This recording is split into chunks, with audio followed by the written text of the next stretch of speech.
ایک طبقہ ہے جو بار بار ثقافت، کلچر، تہذیب، تمدن، سویلائزیشن اس طرح کے الفاظ یوز کرتا ہے، اور جب ان کو اسلامی احکامات کی طرف متوجہ کیا جاتا ہے تو اب وہ یہ کہتے ہیں کہ ہماری ثقافت جو ہے اس سے مختلف ہے۔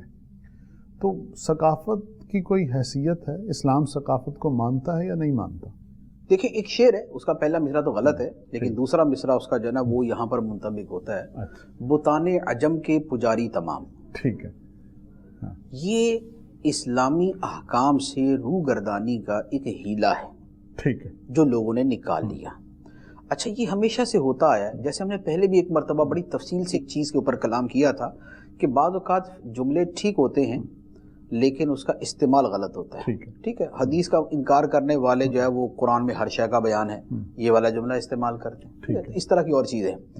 اچھا، لیکن یہاں پر تو یہ جملہ بھی ٹھیک نہیں۔ مثال کے طور پہ یہ کہنا کہ نہیں جناب اس خطے کی ثقافت اور کلچر تو جدا ہے، اور یہ جملہ کہنا اسلامی حکام کے مقابلے میں، تو یہ تو فی نفس ہی غلط ہو جاتا ہے۔ دیکھیں، ایک ہے خود ثقافت کا معاملہ، کلچر کا معاملہ، اس کے بارے میں عرض یہ ہے کہ دیکھیں ثقافت جو ہے وہ دو طرح کی ہوتی ہے۔ ثقافت کسے کہتے ہیں؟ ثقافت یعنی کسی قوم کی بھی ہو سکتی ہے، کسی خطے کی بھی ہو سکتی ہے، کسی صوبے کی بھی ہو سکتی ہے، کسی ملک کی بھی ہو سکتی ہے۔ ٹھیک ہے، یعنی یہ سندھی ثقافت ہے، یہ بلوچی ثقافت ہے، یہ پنجابی ثقافت ہے، یہ بنگالی ثقافت، یہ پاکستان کی ثقافت ہے، یہ بر صغیر کی ثقافت ہے۔ ٹھیک ہے، اچھا اسی طرح برادریوں کے اعتبار سے بھی ہو جاتی ہے نا، یہ فلاں برادری کی ثقافت ہے۔ تو ثقافت کا لفظ جو ہے وہ اپنے بہت سارے دیگر الفاظ کے ساتھ مل کے اس کے اندر بڑی وسعت آ جاتی ہے۔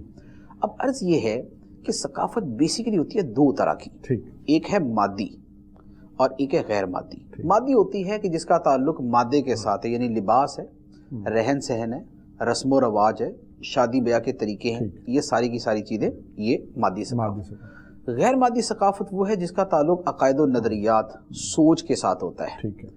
اب یہ دو طرح کی ثقافت ہے، اور بیسیکلی ان دو کے مجموعے سے ہی کوئی مذہب وجود میں آتا ہے۔ بہت خوب، ٹھیک ہے۔ آخر دین یا مذہب جو شے لے کے آتا ہے وہ کیا ہوتی ہے؟ اگر تو کوئی ناقص دین ہے، ناقص مذہب ہے، وہ تو ہو سکتا ہے کہ صرف نظریات ہی لے کے آ جائے، ٹھیک ہے، کہ جناب یہ والے بس اتنے بت اور اتنے دیوی دیوتا، اب ان کو تم نے جناب چوم چاٹ لیا اور ان کی نظر نیاز پوری کر لی تو تمہارا دین پورا ہے، باقی زندگی کے اندر جو مرضی کرتے رہو۔ ٹھیک ہے، لیکن یہ ناقص ہے۔ دین کا مطلب کیا ہوتا ہے؟ دین کا مطلب ہوتا ہے چلنے کا طریقہ، لائف سٹائل جس کو بولے نا، یہ وہ ہوتا ہے، یعنی وہ راستہ کہ جس کے اوپر چلنا ہوتا ہے۔ تو بھائی جس راستے پہ چلنا ہے وہ صرف سوچ اور نظریات کا تھوڑی ہوتا ہے، وہ اپنی معاملات زندگی کا بھی ہوتا ہے۔ لہٰذا جو نظریات کے ساتھ چیزیں تعلق رکھتی ہیں اس کو غیر مادی ثقافت کہہ دیتے ہیں، اور جو مادیت کے ساتھ لباس ہے، کھانے پینے کی چیزیں ہیں، عام رسم و رہن سہن ہے، مکانات بنانے کے طریقے، اس کو مادی ثقافت کہہ دیا جاتا ہے۔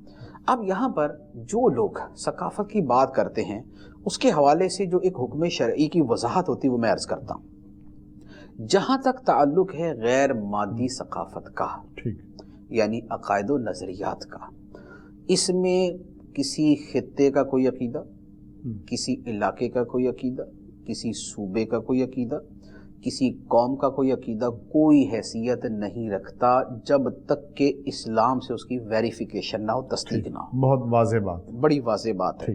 عقائد کا معاملہ اللہ رسول نے بہت وضاحت و صراحت کے ساتھ بیان کر دیا، لہذا اس سے سرے منہ ایک بال کی نوک کے برابر بھی انحراف نہیں ہو سکتا۔ بہت خوب۔ وہاں پر کوئی نئی شے داخل کریں گے تو اس کے بارے میں حدیث مبارک میں واضح طور پہ فرمایا کل بدعۃ ضلالہ، ٹھیک، اور یہ بدعت ہے کہ یہ ہر بدعت گمراہی ہے۔ گمراہی عقیدے کے اندر ہی ہوتی ہے، عمل کے اندر تو گمراہی نہیں ہوتی۔ اس لیے اس حدیث مبارک کی تشریح کے اندر علماء نے فرمایا یہ ہے کہ یہ جو الفاظ ہوتے ہیں نا کہ ہر بدعت گمراہی ہے، اس کا تعلق عقیدے کے ساتھ ہی ہوتا ہے، بہت خوب، کیونکہ عقیدے میں گمراہی آتی ہے۔ ٹھیک ہے، عمل کے اندر گمراہی نہیں ہوتی، بے عملی ہوتی ہے۔ ٹھیک، اچھا، تو لہٰذا عقیدے کے معاملے میں تو کوئی نیا عقیدہ نہیں آ سکتا، اور اس میں یہ نہیں ہو سکتا کہ جناب وہ فلاں ملک کا فلاں قوم کا یہ عقیدہ لہذا اس کو بھی اسلام میں ایڈ کر دو، اس کی کوئی گنجائش نہیں۔ دوسرا ہے مادی ثقافت۔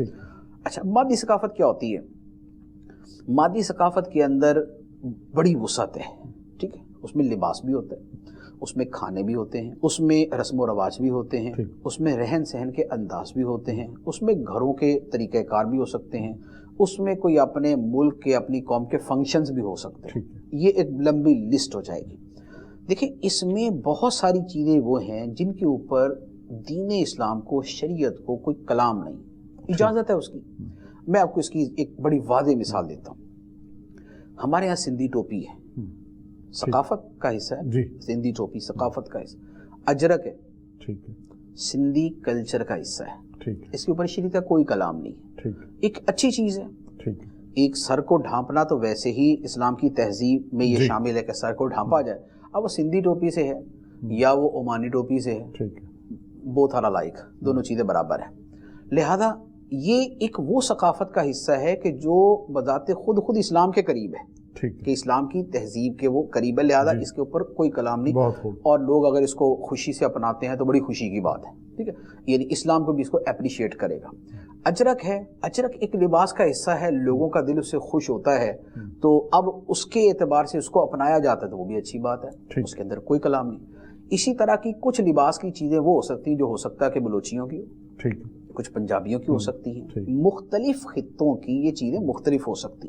ان میں سے کسی شے کے اوپر اسلام کو اصلاً کوئی کلام نہیں. اچھا، اب بات کہاں آئے گی؟ بات آئے گی کہ اسلام نے لباس کے حوالے سے چند احکام دیے ہیں.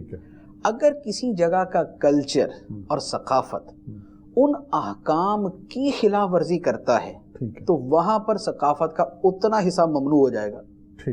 جیسے دین اسلام کا حکم یہ ہے کہ جو لباس ہو وہ لباس ایسا ہو جو بدن کو ڈھانپنے والا ہو، خاص طور پہ عورت کے حوالے سے جو بدن کو ڈھانپنے والا ہو. وہ ایسا نہ ہو کہ جو غیر مسلموں کے ساتھ بہت مشابہت رکھتا ہو، کہ پہننے والوں کو یہ کہا جائے یار یہ تو مسلمان ہے، یعنی یہ فلاں تو نہیں ہے. ٹھیک ہے، تو لباس کے اندر یہ بڑی بنیادی چیز. اب مثال کے طور پہ اگر کوئی ایسا لباس کسی خطے کی ثقافت ہے، کلچر ہے، کہ جس میں وہ لباس بدن کو نہیں ڈھانپتا جس کو ڈھانپنے کا اللہ رسول نے حکم دیا، ایسی ثقافت مسترد ہے. یہ مسترد ہوگی کیونکہ یہاں اللہ رسول کا حکم موجود ہے کہ لباس وہ تمہارے پردے کی جگہوں کو ڈھانپے. اچھا، پھر حدیث مبارک کے اندر فرمایا کہ قرب قیامت میں ایسی لباس پہننے والی عورتیں ہوں گی جو لباس پہن کر بھی برہنہ ہوں گی. تو اب یہ ایسا لباس بھی ہو سکتا ہے جس میں بدن کا جو ہے نا رنگ نمایاں ہو. ایسا لباس بھی ہو سکتا ہے کہ جس میں کچھ حصہ کھلا ہے، کچھ حصہ جو ہے نا وہ ڈھانپا ہوا ہے، جیسے آج کل لباس چلتا ہے. اب یہ جو لباس ہے جو بدن کو پوری طرح نہ چھپائے، جس سے بدن کیا جو ہے نا وہ اظہار ہو، اس کا رنگ اس سے جھلکے، یا ایسا ہو کہ کچھ حصے کو ڈھانپے کچھ کو نہ ڈھانپے، تو یہ جو لباس ہے، اب اگر کوئی یہ کہے کہ نہیں جناب یہ تو ہماری ثقافت ہے، یہ تو ہمارا کلچر ہے، تو اب اس کی پھر کوئی گنجائش نہیں. ایسے کلچر کو اسلام ڈائریکٹلی مسترد کرتا ہے. یہی تو کلچر تھا زمانہ جاہلیت کے اندر عربوں کا. ٹھیک ہے، بہت خوب. وہی تو کلچر اور ثقافت تھی ان کی جس کو قرآن نے رد کرتے ہوئے فرمایا کہ وَلَا تَبَرَّجْنَ تَبَرُّجَ الْجَاهِلِيَّةِ الْأُولَىٰ. ٹھیک ہے، کہ ایسے جو ہے وہ زیب و زینت اختیار اور ایسی بے پردگی اختیار نہ کرو جیسی پچھلی جاہلیت کی بے پردگی.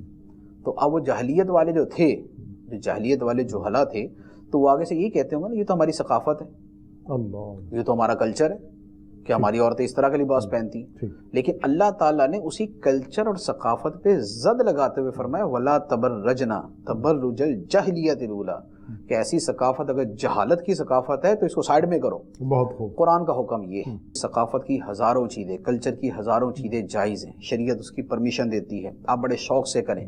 لیکن اگر اس کی کوئی صورت آپ کے اپنے تسلیم کردہ دین اسلام کے خلاف ہے تو پھر فیصلہ آپ ہی کریں نا کہ آپ نے ثقافت اور کلچر کو لینا ہے یا آپ نے اپنے مانے ہوئے دین کی بات پہ عمل کرنا ہے. ڈھیروں سے نکالے یہ پھیلائے اجالے یہ کھولے بند آنکھوں کو گرتوں کو سنبھالے یہ